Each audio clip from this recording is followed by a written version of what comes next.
Анан Данияр Турбек, сиз аябай эле бир коркутуп сүйлөйсүз, билбейм, мен кечирип коем. Через сүйлөшүп, корком да сиз сүйлөгөндөрчү. Biraz nazikroq bir жай сүйлөбөйсүзбү? Катуу сүйлөйсүз, слишком элечи. Өткөндө дагы бизде элдин көйгөйүн маселесин сүйлөй турган сүйлөтпөйбү? Билбейм, ал жер кандай болду, же жасалмагандырбы? Ошол жерде жакшылап контролдоп койсоңуз болду эле. Ак Суудан, Бишкектен келип сүйлөп атат, көйгөйлүү маселени. А биздин Кулак, Ноокат районундагы канча кишилер көйгөйлүү маселенен чече албай калды. Жок. Кичине бир Президент эл менен жолукканда баары ачык болду. Тизме болгон жок. Биз эч кимди чектеген жокпуз.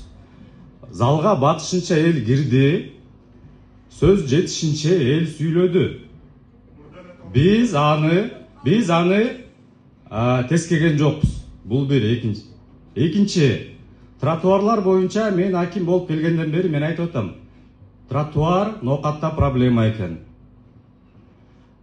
Келгиле ушул тротуар куруу ишин биринчиликке коебуз деп.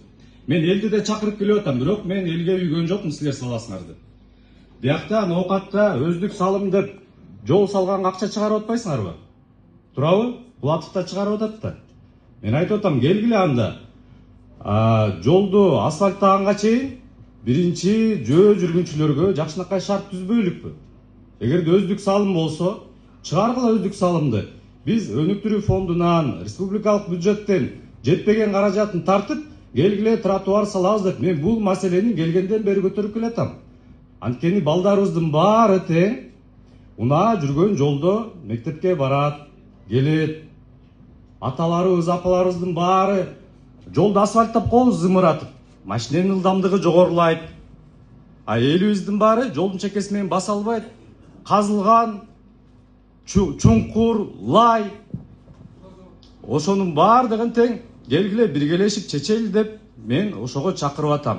Эгерде өздүк салымыңар болсо, биз жетпеген акчаны башка булактардан таап келип, келгиле тротуарларды салып алалы. Экинчи микрофон.